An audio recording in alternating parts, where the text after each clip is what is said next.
Assalamualaikum warahmatullahi wabarakatuh. Perkenalkan, nama saya Safira dengan NPM 10060321155.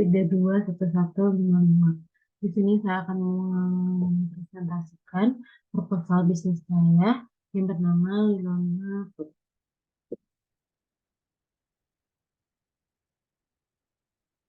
Di sini saya akan membahas topik yang pertama, yaitu ide bisnis dan latar belakang bisnis. Yang kedua, elemen bisnis kanvas yang terdiri dari value proposition. Yang kedua, customer segment lokasi usaha. Yang ketiga, customer relationship. Yang keempat, ada channel. Yang kelima, ada key activity. Yang keenam, ada key resource. Yang ketujuh, key partner. Yang kedelapan, ada cost structure. Yang kesembilan, ada revenue stream. Yang ke-10 ada komitmen dalam menjalankan ide usaha. Yang pertama yaitu ide dan latar belakang bisnis. Ide bisnis yang saya miliki adalah menjual dimsum dan roti. Dimsum adalah makanan yang terbuat dari ayam dan aneka jenis seafood yang dibalut dalam selembar kulit.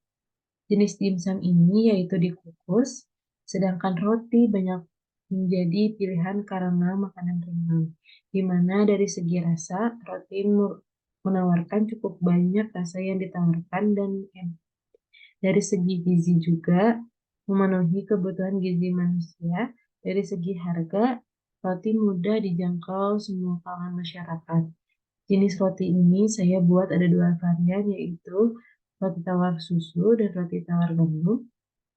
Lalu, ide bisnis ini berjalan dilandasi oleh semakin banyak jenis panganan yang ada pada saat ini, mengikuti pola pasar yang lebih cenderung suka cemilan. Lalu saya sendiri suka sekali memakan dimsum dan roti. Selain itu, dimsum maupun roti memiliki banyak variasi dan cocok untuk dimakan kapan saja, serta dari kalangan anak kecil hingga dewasa menyukainya. Lalu di sini saya akan menjelaskan elemen bisnis kanvas. Yang pertama, value proposition, yaitu nilai-nilai yang ingin ditawarkan suatu layanan kepada konsumen. Dimsum dan roti ini saya buat sendiri atau homemade. Dimsum saya membuat varian mix isi 10 dengan ukuran yang cukup besar dan warna kulit yang berbagai warna. Serta isi dimsum padat dengan campuran daging filet, ayam, dan udang. Sedangkan roti saya buat dengan ukuran kotak atau balok, panjang kurang lebih 20 cm, lebar kurang lebih 7 cm, ukurannya memang cukup besar, dan saya potong menjadi 10. Kelebihan dari dimsum dan roti ini yaitu untuk dari segi rasa tidak perlu diragukan lagi karena terbuat dari bahan premium, tanpa pengawet, dan fresh from oven. Untuk roti, karena tidak memakai pengawet, harus disimpan di dalam kulkas. Walaupun dimasukkan ke dalam kulkas, tidak akan merubah tekstur atau kelembutan roti. Roti tidak akan menjadi keras jika dikeluarkan kembali dalam freezer. Salah satu contoh bisnis nasional yang sudah berjalan yang menjadi contoh adalah dimsum 9 ayam, karena dimsum tersebut memiliki cita rasa yang enak sekali. Isi dari dimsumnya tersebut padat dengan daging dibandingkan dengan tepung, karena bahan dimsum 9 ayam premium serta mempunyai prinsip yaitu lebih memilih mempunyai kualitas yang tinggi walaupun harga lebih tinggi dibandingkan pasaran. Dimsum 9 ayam ini juga menjual roti fresh from oven atau dibuat secara langsung di hari itu, dan kebanyakan dari pembeli setelah membeli makanan yang asin ditutup dengan manisan atau dessert. Saya terinspirasi dari bisnis dimsum 9 ayam. Walaupun harganya relatif lebih mahal atau lebih pricey dibandingkan dimsum yang lain, tetapi dimsum 9 ayam ini fresh from oven atau langsung dibuat mendadak. Selanjutnya ada customer Segmen lokasi usaha yaitu salah satu elemen guna menentukan siapa pembeli, target pasar, segmen mana yang cocok dengan produk yang dijual. Di sini saya akan menargetkan usaha dimsum dan roti ini adalah kalangan menengah ke bawah hingga ke atas. Untuk semua kalangan laki-laki maupun perempuan, baik anak-anak maupun orang dewasa dari usia 8 hingga 60 tahun. Usaha dimsum dan roti ini adalah kolaborasi di antara beberapa orang yang masih dalam satu karya, yaitu saya dengan adik saya. Beberapa orang ini menyetor modal dengan jumlah yang sama rata untuk memulai usaha ini. Jadi jumlah profit yang akan dibagikan dari hasil usaha ini nantinya juga akan dibagi rata tanpa ada perbedaan antara yang satu dengan lainnya. Dan saya berencana memilih lokasi di Jalan Karawitan nomor 50.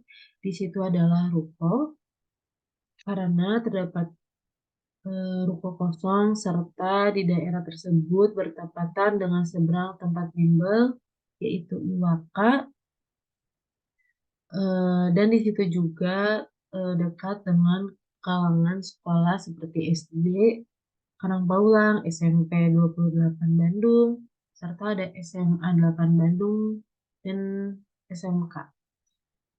Dan di situ juga dekat perumahan yang cukup luas. Berikut titik lokasi yang saya tunjukkan. Lalu selanjutnya ada customer relationship, yaitu hubungan kerjasama dalam rangka memacu kelancaran arus bisnis maupun perorganisasian layanan sesuai ekspektasi perusahaan. Upaya saya supaya hubungan terjalin dengan customer adalah membuat paket murah setiap pembelian dimsum dan roti. Lalu saya akan mengadakan Jumat berkah dengan potongan harga 2.000 setiap pembelian dimsum maupun roti. Lalu saya membuat konten-konten interaksi dengan konsumen di media sosial dengan membuat Q&A.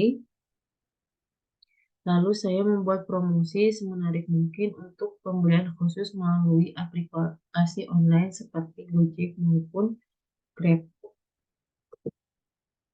Lalu di sini ada channel, yaitu media atau saluran yang dapat digunakan untuk memasarkan produk sekaligus berkomunikasi dengan calon konsumen. Saya akan menginformasikan produk saya dengan cara membuat banner di depan ruko, lalu melalui Instagram atau TikTok, dengan membuat konten semenarik mungkin. Saya juga akan membuat kartu undangan untuk mengundang teman-teman sekolah dan kuliah saya, lalu meminta mereka untuk dipromosikan di sosial medianya. Lalu terakhir, saya akan mengikuti bazar atau event-event seperti pensi anak SMA, lalu di Bandung selalu mengadakan kuliner Bandung Festival setiap tahunnya, dan lain-lain. Lalu ada key activity, yaitu kegiatan-kegiatan yang akan bisnis lakukan dalam mencapai target dan value perusahaan. Yang pertama, ada membeli bahan untuk pembuatan makanan dimsum maupun roti. Lalu di sini ada mentraining karyawan. Yang ketiga, ada melakukan promosi. Dan yang terakhir, menjaga kualitas dimsum dan roti. Lalu ada key resource, yaitu aset dan sumber daya yang digunakan untuk menjalankan bisnis. Key resource merupakan aset paling penting atau sumber daya perusahaan yang digunakan untuk menciptakan nilai. Key resource ini juga produksi di mana Ilona Food melakukan produksi di rumah, produksi yang dilakukan setiap harinya. Yang kedua ada juru masak untuk menghasilkan cita rasa yang enak. Lalu ada finansial planner agar perencanaan keuangan dapat terpantau sehingga Ilona Food dapat mencapai target dan tujuan.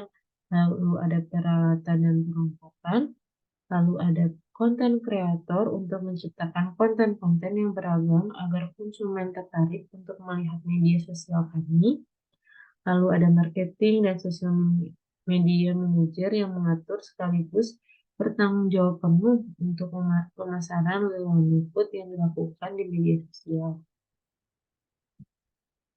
Lalu di sini ada key partner, yaitu hubungan kerjasama dalam rangka memacu kelancaran arus bisnis maupun pengorganisasian lainnya sesuai dengan ekspektasi perusahaan. Dikarenakan saya akan membuat pemesanan secara online seperti GoFood, maka saya akan bekerja sama dengan mitra aplikasi online Gojek.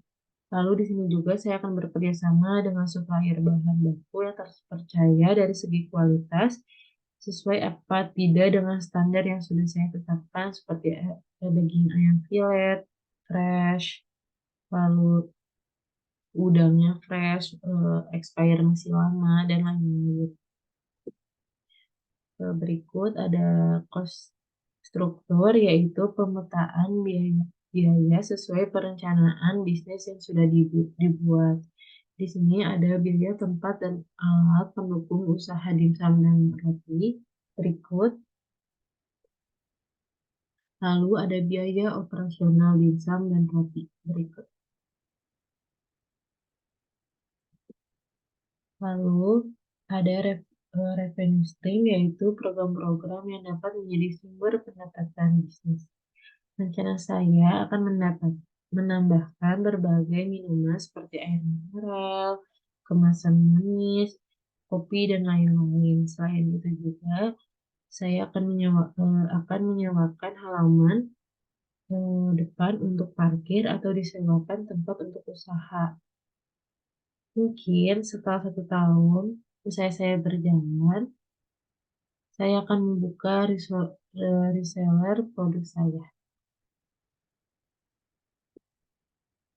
Lalu yang terakhir ada komitmen dalam menjalankan ide usaha ini. Karena usaha ini sudah berjalan di tahun 2020, omset bersih selama 1 bulan mencapai 500.000. Berikut dimsum dan roti yang saya jual, dan berikut logo Lilanya.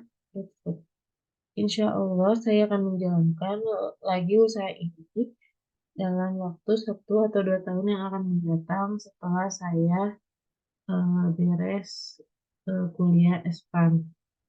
Terima kasih untuk mendengarkan presentasi proposal bisnis saya yang udah saya jalankan, yaitu Lilana Food. Assalamualaikum warahmatullahi wabarakatuh.